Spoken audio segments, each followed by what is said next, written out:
दोस्तों, आप अपने संघर्ष को तब तक जारी रखिए जब तक कि आप सफल ना हो जाए। फ्रेंड्स, आपसे मैं एक मोटिवेशनल स्टोरी शेयर कर रहा हूं जो एक दिव्यांग राजा की है, जिनके नगर में प्रजा काफी खुशहाल, सुख शांति, समृद्धि के साथ रहती है।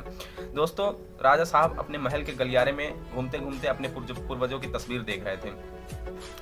वो अपने पिताजी की तस्वीर के ऊपर हाथ फेरते हुए ये सोच रहे थे कि मेरे पिताजी कितने शूरवीर थे और उनके पिताजी कितने शूरवीर थे। ये देखते देखते जैसे ही आगे बढ़े, उन्हें ये आभास हुआ कि यहाँ पे मेरी तस्वीर लगेगी, लेकिन मेरी तस्वीर कैसी होगी। उनके मन को ये अखड़ गया कि मैं तो दिव्यांग हूँ, मेरे पास ना एक पैर है और ना ही एक आंख है। राजा साहब अपने महल में अपने बिस्तर पे गए और जाके ये सोचने लगे कि मेरी तस्वीर कैसी होगी, मेरी तस्वीर कैसी होगी। अगले दिन राजा साहब सुबह पूरे नगर के चित्रकारों को बुलाया और जो दिग्गज चित्रकार थे सबको बुलाया। उनसे बोले कि मेरी एक ऐसी तस्वीर बनानी है जो देखने में अच्छी दिखे, जिसमें मेरी दिव्यांगता को छुपाना है। सारे चित्रकार घबरा गए कि राजा साहब तो दिव्यांग हैं, इनके एक पैर नहीं है, एक आंख नहीं है, तो ये कैसे संभव है कि मतलब ऐसी कैसी तस्वीर बनाई जाए जिसमें इनकी दिव्यांगता ना दिखे। सारे दिग्गज चित्रकार थे, सब पीछे हट गए, कोई तैयार नहीं था चित्र बनाने को।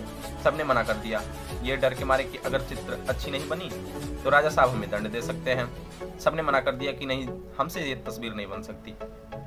फिर एक बच्चे ने स्वीकार किया। उसने बोला, राजा साहब मुझे 24 घंटे का समय दीजिए, मैं बनाऊंगा आपकी तस्वीर। राजा साहब बोले, ठीक है, आप 24 घंटे में मेरी तस्वीर बनाओ। सब वापस चले गए अपने अपने घर। फिर क्या, 24 घंटे का इंतजार था सबको। सभी ने उसी 24 घंटे पर फिर वापस उसी सभागार में पहुंचा जहां पे वो बच्चा अपनी तस्वीर प्रस्तुत करने वाला था।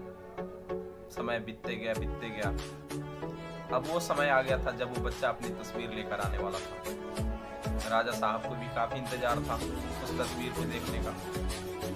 समय आया, वो बच्चा अपनी तस्वीर लेकर आया।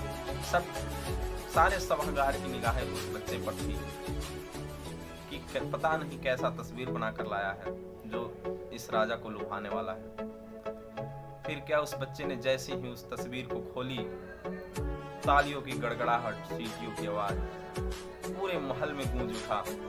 फिर क्या, धीरे धीरे हाथों तस्वीर जैसे ही राजा के हाथों में पहुंची, राजा किसी के ठिकाने न था। पता क्यों? उस बच्चे ने तस्वीर ही कुछ ऐसी बनाई थी। उस बच्चे ने राजा को उस घोड़े पर सवार कर तीरंदाजी करते हुए दिखाया था, जिसमें घोड़े के उस पार पता ही ना चले कि पैर है कि नहीं है, और तीरंदाजी में पता ही नहीं चले कि एक आंख है कि नहीं। राजा साहब ने तस्वीर देखकर काफी खुश हुए और खुशी के मारे मुंह मांगा इनाम दिए उस बच्चे को। वो बच्चा खुश होकर अपने घर गया। सारे दिग्गज चित्रकार थे, सब देखते रह गए। तो दोस्तों, अपने संघर्ष को आप ऐसे ही जारी रखिए। छोटा बड़ा कोई नहीं होता, सब अपने संघर्ष, अपनी मेहनत के बलबूते पर होता है। खुश रहिए, मुस्कुराते रहिए। ऊपर वाले के आशीर्वाद, अपनों के प्यार के साथ करिए कुछ ऐसा दुनिया करनी चाहे आपके जैसा।